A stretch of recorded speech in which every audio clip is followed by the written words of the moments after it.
Good evening and welcome to Responding to COVID-19 on TDT, Talk City 91.1 FM and TDT Live online on Facebook. I'm Vidia Ramphal. Today on the program, we chat about golf training on Zoom. How does it work? We will find out a lot more about that today. Many of the sports have been embracing golf, including golf, have been embracing the technology here in TNT. Now, a Trini living in Maryland in the USA is using technology to work with golfers here in TNT. He's currently working with golfers on mental strength training and is following up on a successful training program in Trinidad last year. Joining us now is Tony Bryan, who's right now in Maryland. Tony, how are you today? I'm fine. How are you doing today? I'm pretty good. And how have you been coping with the COVID-19 pandemic? Well, as I say, we have to stay indoors. This definitely is a change within our culture. So, hey, we got to take golf inside for a hot second. Yes, definitely. For those who don't know a lot about your work here, you are from Pity Valley here in Trinidad. You moved to the U.S. in 1990, and now a lot of people have been left in foreign countries and have been complaining they need to come back. But in your case, back in 1990, when you could not return for the coup, it sort of worked in your favor, didn't it? Yes, it did. It worked. Again, I had to make some adjustments, both cultural and financial, but it worked for the best. And here I am paying it forward, and I do want to come home. Yes, I know you certainly do want to come home, especially after you were here just last year, enjoyed the doubles and the bacon shark. You wouldn't be doing that now, but I'm sure you'd love to be back home and enjoy the hot weather at least. That is true, because right now my windows are closed. We're going to get some frost this weekend. So they're also calling for snow. So I wish I could be in Trinidad right now. Now, just to follow a little bit along your career pathway, you've done so many things. You work in the National Cancer Institute. You work biomechanics. Certainly would be your stock in trade. You've done a lot of work in fitness and training, but you've had a very interesting experience in that at one time you were the fitness trainer for Bruce Willis when he worked on that 12 Monkeys movie. Yes, it was. That movie came out in 1995. And I was at the right place at the right time, and him and some other great actors were in Baltimore, and they needed a trainer. So I trained him for approximately about 6 weeks. Wow, that must have been an experience in itself. But how did you get into golf itself and in the training of golf? Because your career pathway has turned down different avenues. How did that lead to golf? Well, golf, believe it or not, I had to get, I was addicted to golf. I mean, I'm always a guy on the run, always somewhere, someplace.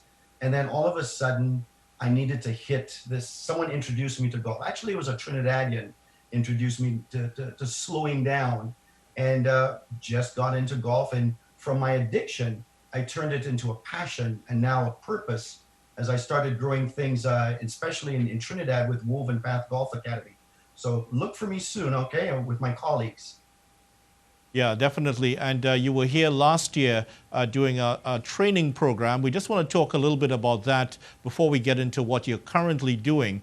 That program itself took quite a while to get going. There was a lot of interest in it. And the program went quite successfully for junior golfers here in Trinidad and Tobago.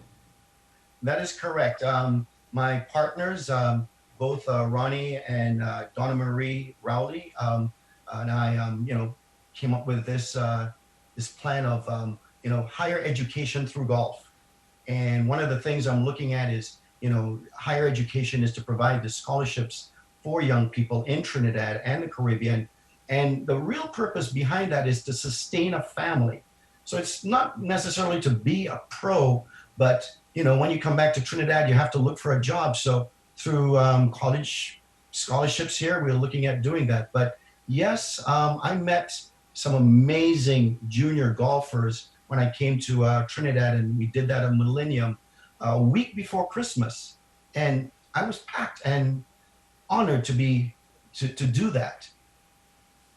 Now, after that training, you made a commitment to the golfers to stay in touch, and you certainly have done that in terms of online work, and you have embraced, as many have, the technology in Zoom, the application Zoom, to stay in touch with the golfers.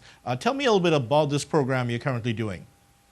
Well, the program we're doing, there are two programs. One, it was a blessing that a week ago I met Dr. Emily Ramphal, and she was, excited about doing a golf mental game program. And so we got together and we just put it together in 2 days. And Monday, we launched that last Monday, focusing on, mental game goals, focus, confidence, trust, composure. So not only were successful in doing that on Monday, but we're going to look at doing some more. Now, Saturday, I did a program on evaluations, and I invited not only the youth from Trinidad and Tobago, but throughout the Caribbean and here where I work in Maryland, as well as in Atlanta.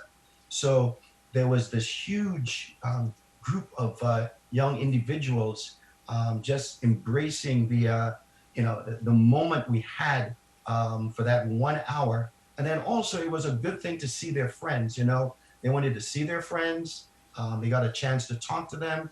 But again, we went through the evaluations. And one of the things that I'm certified through is Titleist Performance Institute. I'm one of their trainers. So I certify trainers in biomechanics as well as fall prevention or injury prevention. So all of that was all wrapped up, not just about golf, but about life.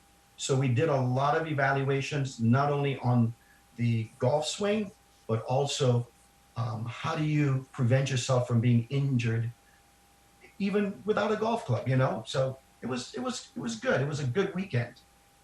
Yeah, it sounds like it was, in fact, a lot of fun, and got some good responses from it on this side. You've also been talking a little bit about mental strength training. How important is this part of it in terms of a golfer's arsenal? Well, for one, I think in all sports, the brain, of course, is the key to everything. The brain does protect itself from hazard. So one of the things, of course, is mental health, as well as golf is a mental game. Let me just be fair and square here. Golf is a mental game, and one of the things we look at is cognitive behavior therapy, and that is teaching people how to manage stress and anxiety. And one of the things that Dr. Emily Ramphal said that we focus on deep breathing techniques. We look at how to prevent yourself from distractions. One of the things you have to learn to do is disconnect yourself from all other things and just focus on that one moment to get out there and focus or refocus and get that job done while you're on the golf course or, hey, any sport. This can apply to every sport. The mental aspect of it is the strongest point. Yes, and some of the lessons that you can learn from this transfer into life also, isn't it? That is correct. One of the things, I work with little kids, and I teach them, the mental aspect, but we also look at, I remember talking to them about the Lion King, and there's a moment where the monkey told Simba to forget about it. He tapped him in his head and said, hey, you got to move on. Just let that baggage go. So again, we're looking at things not only golf specific, but also life specific. Yes, definitely. Very, very interesting program indeed. And just like yourself, a lot of other people have been embracing the technology to continue training. Has this become par for the course, so to speak, in your field? You mean this type of training, not only in the mental health or in Zoom, in video conferencing? Right. Yeah. So, and Tony, how much more do you have to work with the golfers? What are the subject areas are you coming up to chat with them about in the next few weeks? Well, in the next few weeks, what we're looking at is um, is is how the body works from the ground up. Again, this is through kinetic energy. So we start. I start with the foot, and we work all the way to the back of the neck. So there's a lot of exercises and a lot of golf theory in which we're going to go over from the ground up. So a proper sequencing, and I know that I have some great coaches that I've been talking to, especially a young Coach Richards and I. We're going to do some work together and develop more programs, not only for small kids, but also for the elite and national team players. We want to grow this and not only make it exciting, but also make it sustainable. Right, Tony, we'll have to stick a pin there for a moment. We'll be back here on the program responding to COVID-19 after this short break.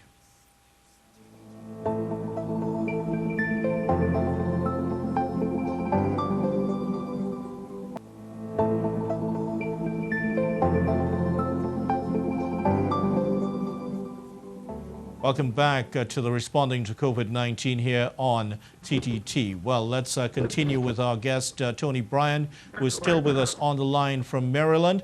And Tony, we were talking a little bit about the program that you were working on. You've embarked on this journey with young golfers here in Trinidad and Tobago. And we ended at a point where you were talking about perhaps doing something more for elite golf here in Trinidad and Tobago. What did you think about the quality of the golfers that you saw here? Golfers in Trinidad, those youth, they are amazing golfers.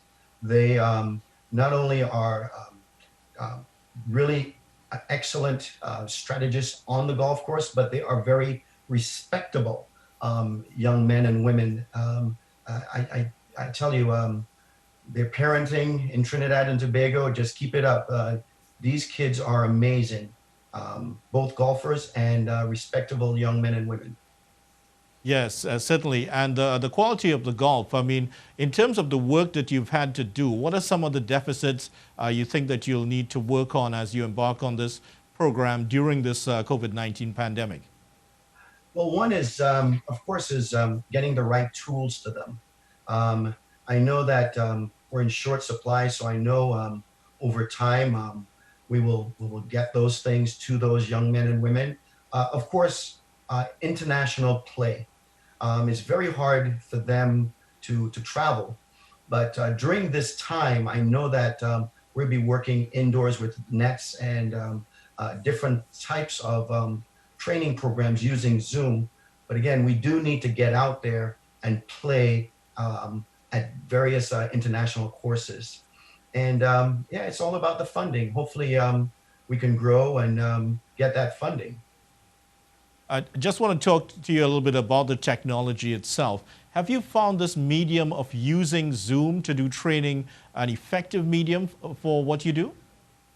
Yes, I do. I know that video conferencing platforms, they're not new to me. I've been using it for a while.